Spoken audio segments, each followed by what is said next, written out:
Yes, you have.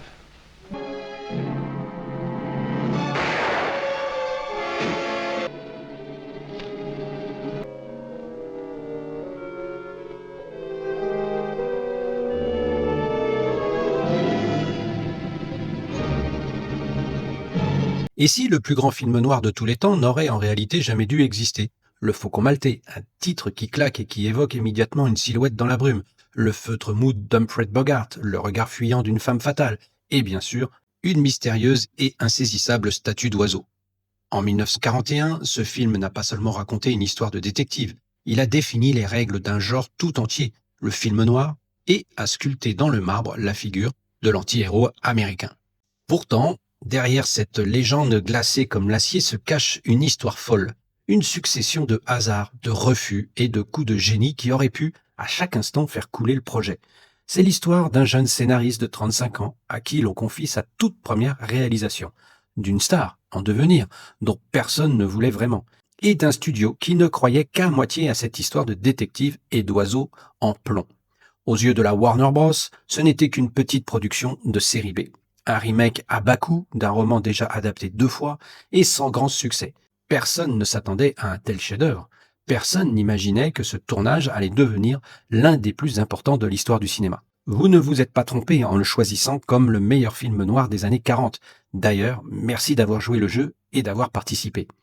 Alors, comment ce pari risqué, mené avec un budget modeste et des attentes quasi nulles, a-t-il pu forger un mythe qui, plus de 80 ans plus tard, continue d'influencer notre imaginaire collectif? Comment un coup d'essai est-il devenu un coup de maître éternel? Aujourd'hui, on n'enquête pas sur la disparition d'un faucon, on déterre les secrets de tournage qui ont bâti sa légende.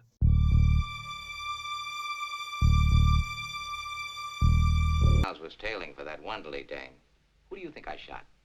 Are you going to marry Ivor? Oh, don't be silly. I wish I'd never laid eyes on her.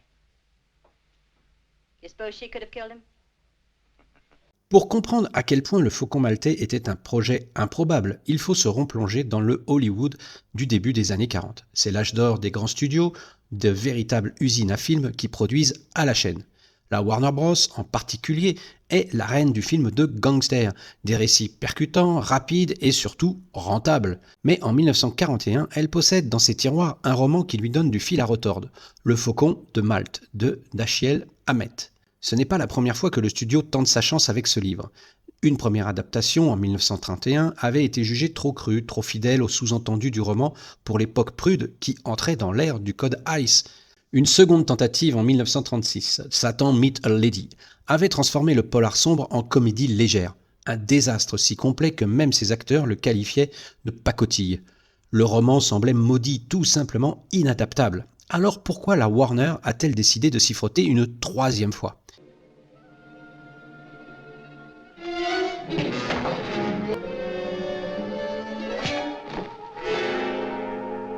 La réponse tient en un nom, John Huston.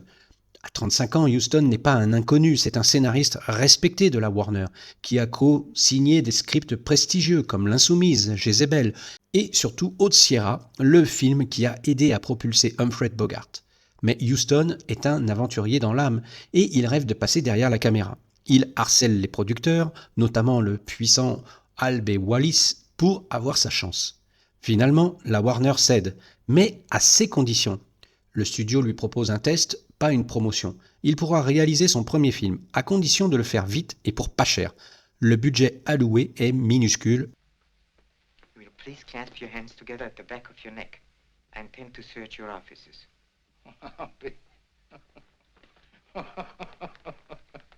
Sure. Go ahead. I won't stop you.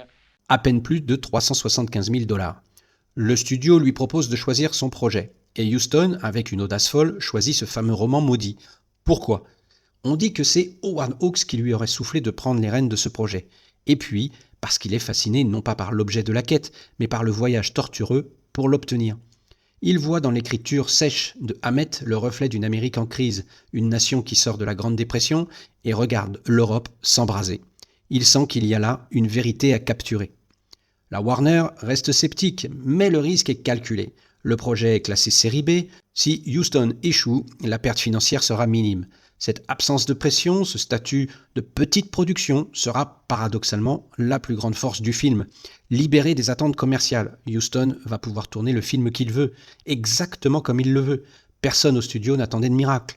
Cette liberté, née du désintérêt même des producteurs, va lui permettre de prendre des risques, de faire des choix radicaux et de transformer un projet de remplissage en une œuvre révolutionnaire.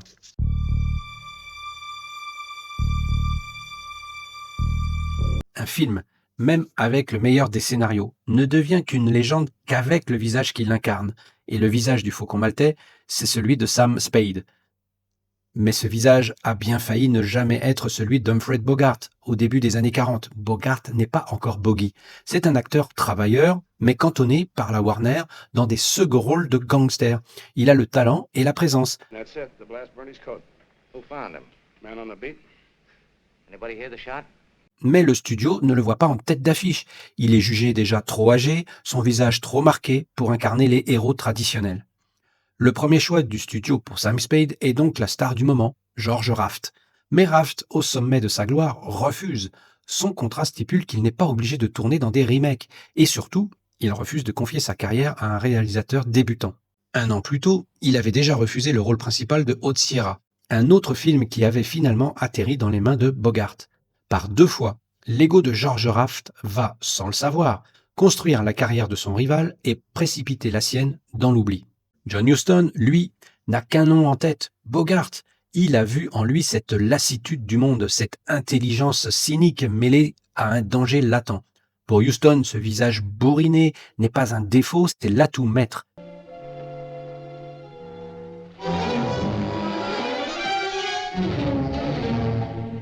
C'est le visage parfait de Sam Spade, un homme qui navigue dans les eaux troubles de la corruption sans jamais perdre son propre code moral, aussi ambigu soit-il. Huston se bat et finit par l'emporter. Bogart obtient le rôle. Et ce rôle va tout changer. Pour la première fois, Bogart n'est plus le méchant que le héros abat à la fin du film. C'est le centre du film. Il ne joue pas un héros, il crée quelque chose de nouveau, l'anti-héros. Son Sam Spade est brutal et cynique quand il apprend la mort de son associé. Sa première réaction est de faire changer la plaque de son bureau pour que seul son nom apparaisse. Il semble ne reculer devant rien pour son propre profit. Pourtant, sous cette carapace, Bogart laisse transparaître une forme de droiture inflexible. C'est un homme qui vit selon ses propres règles, dans un monde qui n'en a plus. Il est l'incarnation de l'incertitude d'une époque où les repères moraux s'effondrent. Avec sa cigarette aux lèvres et ses répliques cinglantes, Bogart ne joue pas un personnage, il en devient l'archétype. Il ne cherche pas la sympathie, il impose son charisme brut. Cette performance est une révélation.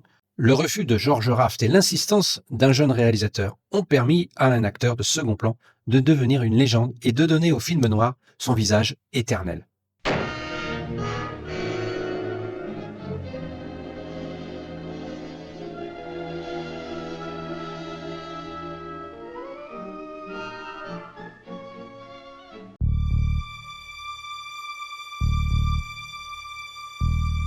Si le Faucon maltais est un mythe, ce n'est pas seulement grâce à son casting, mais aussi parce que son jeune réalisateur a fait preuve d'une maîtrise stupéfiante. John Huston n'a pas seulement dirigé le film, il l'a construit, plan par plan, avec une précision d'horloger.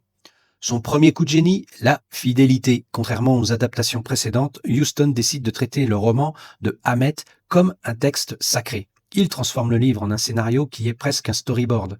Avant même le tournage, il a dessiné chaque plan, chaque angle de caméra. Cette préparation obsessionnelle a permis au tournage de se dérouler avec une efficacité légendaire. Le film a été terminé avec 2 jours d'avance et des économies sur un budget déjà minuscule. Cette efficacité se retrouve dans sa direction d'acteur. Pour une scène où Mary Astor doit apparaître essoufflée, il lui demande de courir plusieurs fois autour du plateau juste avant de crier « Action ». Le résultat à l'écran n'est pas joué, il est organique. Pour le personnage de Casper Gutman, le gros homme, Huston engage Sidney Greenstreet, un acteur de théâtre de 61 ans qui n'a jamais tourné pour le cinéma. Pour accentuer sa présence menaçante, il le filme systématiquement en contre-plongée, créant une silhouette écrasante. Avec ses 162 kilos, l'acteur britannique était si imposant que le studio a dû faire confectionner sur mesure l'intégralité de ses costumes pour son rôle. La chaise sur laquelle Greenstreet est assis lors de sa conversation avec Sam Spade dans la chambre d'hôtel a également été réalisée spécialement pour lui. Les chaises initialement prévues par le département des accessoires n'étaient ni assez larges pour accueillir Greenstreet, ni assez robustes pour supporter son poids. Et pourtant, l'alchimie entre Greenstreet et l'autre méchant du film, le génial Peter Lorre, est si parfaite que la Warner les réunira dans plusieurs autres films. 9 films pour être plus précis.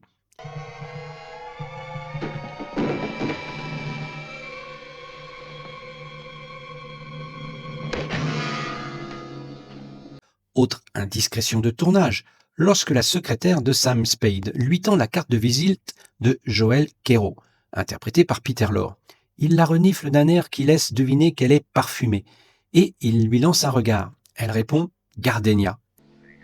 Well, maybe it's worth it. Okay, go ahead.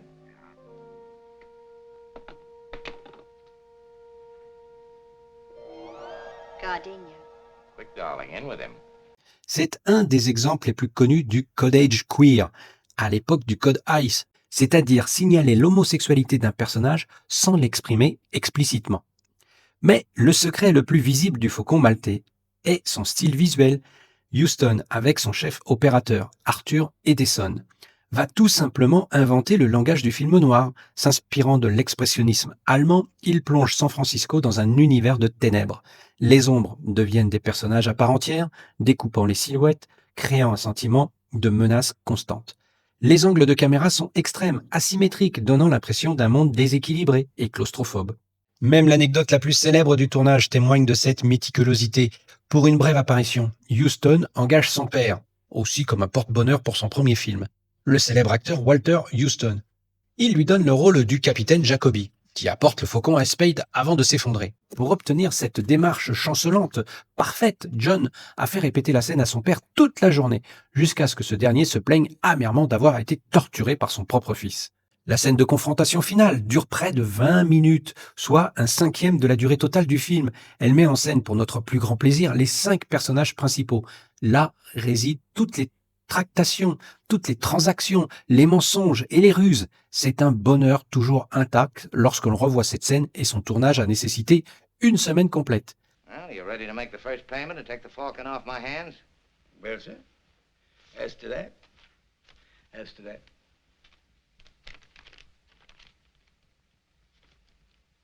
$10,000. Enfin, il y a la vitesse des dialogues. Cette caractéristique, devenue une signature du genre, n'était pas un choix artistique. Après avoir visionné les premiers montages, les cadres de la Warner ont trouvé le film trop lent. Ils ont ordonné à Huston d'accélérer le rythme.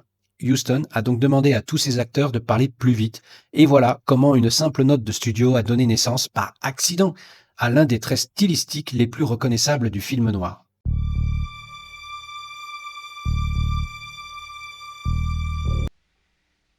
Unless you help me. Who killed Thursby? Your enemies or his? I don't know.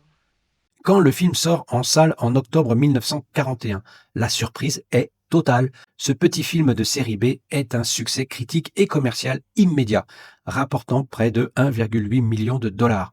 Le public est fasciné et les critiques saluent la naissance d'un grand cinéaste.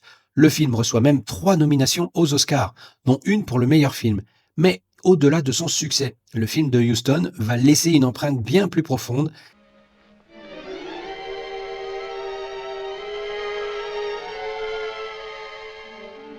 Il n'a pas seulement réussi, il a tout changé. Son héritage le plus fondamental est d'avoir à lui seul codifié les règles du genre qui n'avaient pas encore de nom, le film noir. Tous les ingrédients sont là, le détective privé cynique, la femme fatale manipulatrice, la galerie de méchants excentriques, l'intrigue labyrinthique et une vision du monde profondément pessimiste. Avez-vous remarqué qu'une grande partie du film est filmée par-dessus l'épaule d'Humphrey Bogart, afin que le public puisse partager son point de vue? If they hang you, I'll always remember you. Le film cimente également la collaboration fructueuse entre John Huston et Humphrey Bogart. Les deux hommes tourneront 5 autres films ensemble, dont les classiques comme Le Trésor de la Sierra Madre et L'Odyssée de l'African Queen. Le Faucon maltais a été le point de départ qui a prouvé que leur association était de l'or en barre. Mais l'héritage le plus puissant du film réside peut-être dans la dernière réplique. Après avoir démasqué cette fameuse femme fatale, Sam Spade, malgré ses sentiments, la livre froidement à la police. Il sacrifie l'amour au nom de son code d'honneur personnel. Lorsqu'un policier lui demande ce qu'est cette statue sans valeur, Sam Spade répond « la matière dont sont faits les rêves ». Cette ligne, suggérée par Bogart lui-même, n'était pas dans le roman. Harry, what is it? The stuff that dreams are made of. Elle est la conclusion parfaite d'une quête absurde. La statuette, objet de toutes les convoitises, n'est qu'une illusion. Ce qui comptait, c'était la chasse, le désir, la corruption des âmes. En livrant la femme qu'il aime, Spade choisit de rester fidèle à lui-même. C'est un acte d'une modernité incroyable. Le faucon lui-même est devenu une icône. L'une des statues en plomb utilisées sur le tournage a été vendue aux enchères en 2013 pour plus de 4 millions de dollars. L'illusion a fini par acquérir une valeur bien réelle.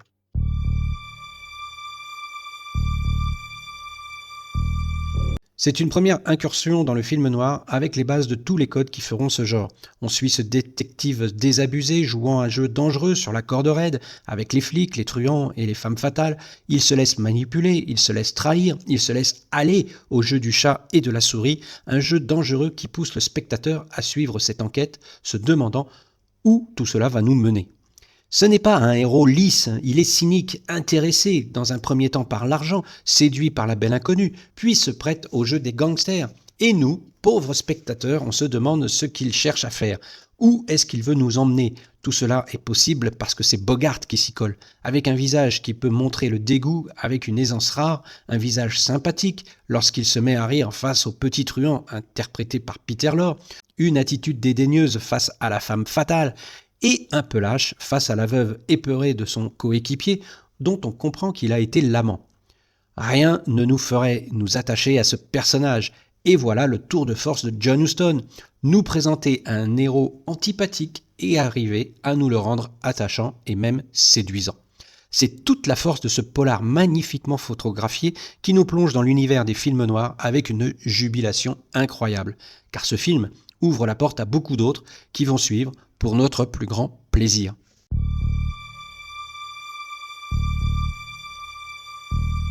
Pour conclure, au fond, la légende du faucon maltais n'est pas l'histoire d'un oiseau, mais celle d'un alignement parfait des planètes. C'est l'histoire d'un studio qui, pariant au rabais sur un projet, a offert une liberté totale à un génie en devenir. C'est l'histoire d'un acteur de second plan qui a trouvé le rôle de sa vie grâce aux caprices d'une autre star. C'est l'histoire d'un jeune réalisateur qui, par sa vision claire, a transformé chaque contrainte en une force.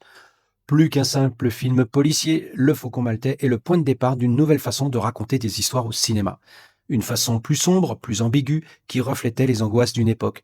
Il a prouvé qu'un héros n'avait pas besoin d'être pur pour être fascinant et qu'un film de série B pouvait avoir la portée d'une œuvre d'art. La statuette était peut-être un faux, mais le film, lui, est un trésor inestimable. Un coup de maître né du risque et de l'audace, et c'est sans doute ça, la véritable matière dont sont faits les rêves du cinéma. Je vous remercie d'avoir été au bout de cette vidéo. Dites-moi dans vos commentaires ce que vous retenez de ce film, si vous avez aimé le contenu et que vous aimez le cinéma hollywoodien de la grande époque, eh bien n'hésitez pas à vous abonner, à liker la vidéo et à la booster. À l'heure où j'enregistre cette vidéo, c'est L'Inconnu du Nord Express qui fait la course en tête pour devenir le meilleur film noir des années 50. Alors, à très bientôt pour une nouvelle rétrospective. Portez-vous bien, bonne toile, ciao ciao.